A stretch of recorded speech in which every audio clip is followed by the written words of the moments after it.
K2-18b. No, it's not a character from Star Wars. It's a planet 2.5 times the size of Earth and 700 trillion miles away, and it could be home to living organisms. Here's what we know right now, Pamela. The James Webb Space Telescope is so powerful that it actually can analyze the chemical composition of atmospheres from far, far away. And the atmosphere analyzed from K2-18b shows molecules that can only be produced by living organisms. In other words, it's a step potentially closer to directing life on another planet. For more, we're joined now by astrophysicist and NASA advisor Paul Sutter. Paul, this is potentially an extremely exciting finding. How compelling is the evidence of life on another planet?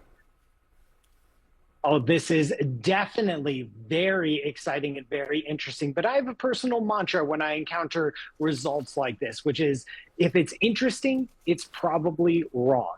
And that helps me temper my enthusiasm and my geekiness, excitedness with a healthy dose of scientific skepticism, which we need to approach these kinds of results. Now, the evidence here is certainly the strongest evidence we've ever had for life on another planet.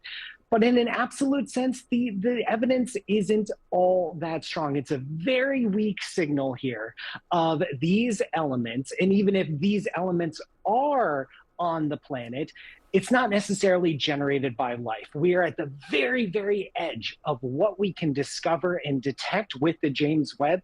And it will take a lot more analysis, a lot more study, a lot more investigation to rule this in or rule this out, which is how science progresses.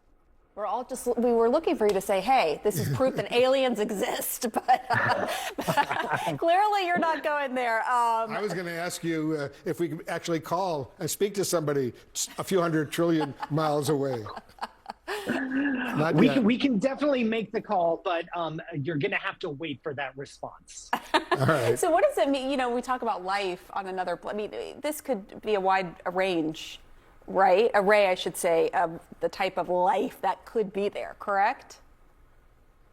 Absolutely. Like, we're the only known living creatures in the universe. We don't know the true variety of life out there in the cosmos. We are hunting for life like our own because we know what it looks like. We know what it does to planets. We know how it alters the chemistry of an atmosphere. And so this planet, K2-18b, it has water vapor. It has methane. And in the latest discovery, it has dimethyl sulfide, which is made by algae on the Earth. Is there some sort of alien life here? We don't know. But it's very intriguing. In this world, I should say this world is completely unlike the Earth. It's twice as wide. It's 8 times as massive. It orbits a small red star. It has a year that only lasts 33 days. If there is life here, it is truly alien in a very real sense. Walk us through the science a bit. How does this telescope actually work? Because this planet is, what, trillions of miles away? This is fascinating. This is exactly what the James Webb was built to do. This is what we waited so long to be able to accomplish. We're not taking pictures of this planet. This thing is way too tiny for that. All we get is the light from its parent star, which appears as nothing more than a dot of light, even with our most advanced instruments. But what happens is that this planet in its orbit crosses in front of the face of that star. And so the light from the star filters through the planet's atmosphere on its way to us.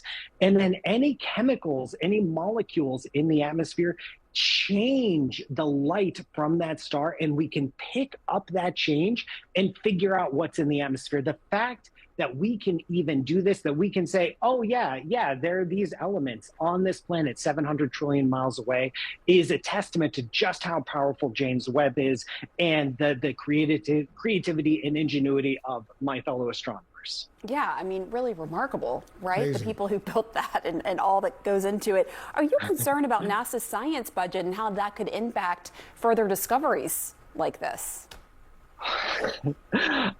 Yeah, I'm scared, and when I'm not scared, I'm exhausted, and when I'm not exhausted, I'm scared of what's happening to science in our country and the future of science. And I empathize with people. I really do. I understand that if budgets are tight, if times are uncertain, uh, things like the James Webb, things like looking for life outside the solar system, things like astronomy, seem like unnecessary expenses. And yeah, this is extra stuff. Mhm.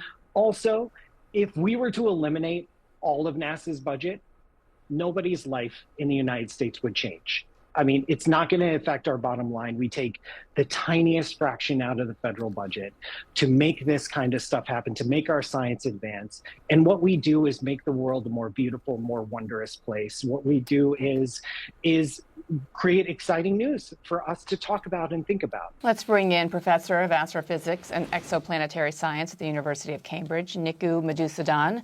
Not only is he part of Cambridge's Institute of Astronomy, he's also the lead researcher of the evidence of life beyond Earth. Professor, we've been so looking forward to this conversation with you. This is rather exciting, and you call this a revolutionary moment, as it is the first time humanity has seen potential biosignatures on a habitable planet. And it all comes in the form of a molecule, as Zane had described, which shares, which is exactly a similar molecule that we have here on Earth. What is the significance of this molecule? Yeah, hi, glad to be on here. The molecule DMS and potentially one other molecule, dimethyl disulfide, we are seeing hints of at least one of the two molecules, maybe even both. And both of these molecules are known to be uniquely produced by life here on Earth, mostly by microorganisms and organic matter in general. And the amounts that we are seeing on this planet, it is currently, we don't know of an abiotic process, non-biological process that can cause these molecules in the atmosphere at the levels we are seeing. So that is sort of the hints for biological activity that we may be seeing. But we also want to be extremely careful at this stage. This is very early stage, and we don't want to rule out non-biological processes, but I want to take a step back, and for us as a species to appreciate how far we have come. Even the act of being able to detect these molecules in a habitable zone planet 120 light years away is a huge technological achievement. And that, in my mind, is the real breakthrough for us as a species, how far we have come as an advanced civilization. When you put it like that, I mean, it's incredibly humbling. Not just the fact that we're seeing signs of potential life on another planet, but just, you're right, how far we've come just in terms of the science and the technology to even be able to detect the compound known as dimethyl sulfide, as you were just mentioning. So how do we know for sure, or when will we know for sure, probably is a better question, if this planet is actually habitable? Yeah, so we don't have a definite timeline. Obviously, this is a major area of study, and we don't want to quickly go to conclusions whether we have detected life. We want to take our time, and we have done that for this observation as well. We have taken our time, did very robust studies, but we want to do more observations to confirm if the signal that we are seeing is real, and we want it to be confirmed robustly at a confidence such that there is less than 1 part in a million chance of it being a complete fluke. That is the level of robustness we are aiming for here. We are not there yet. We are a few parts in 1,000 chance of a fluke, but we want to go much farther. And we also want to do theoretical studies and experimental studies to make sure that there is like no other abiotic process that we have missed as a field that could explain these abundances. But so far, based on the knowledge that we have currently, the only way we can interpret it is a biological process causing significant amount of these fluxes on this planet. But we want to remain open, obviously. You talk about taking a minute to note the inroads and advances in technology and science that got us, and you specifically, we had nothing to do with it. It was you and your brilliant colleagues to this moment. Can you speak to the impact of something as powerful as the James Webb Telescope and the role that it has played here in helping you as a tool relative to its predecessor, the Hubble? Yeah, I mean, it's kind of you to attribute the success to me and my team, but actually, I think you are also involved in an indirect way. And the marvel that JWST is, it comes from remarkable efforts from thousands of people over decades, both NASA, ESA, the Canadian Space Agency, all of us as a society, as a civilization, are responsible for the technological marvel that is.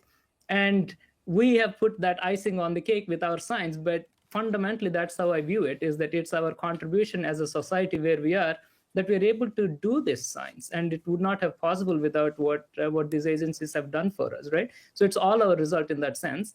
And more specifically for this science, yes, we have detected these molecules at the level we are talking about here, and we want to remain open. And we'll see if this is confirmed. This is going to be a major transformational moment in the history of science. If this is confirmed, like maybe in a couple of decades, we might look back at science and think that that's when that breakthrough happened and that was its turning point. It is also possible that in a few years we'll realize that actually there is another chemical a process that could explain this, and that would be a discovery of new chemical process. So however you cut it, I think this is a win for science.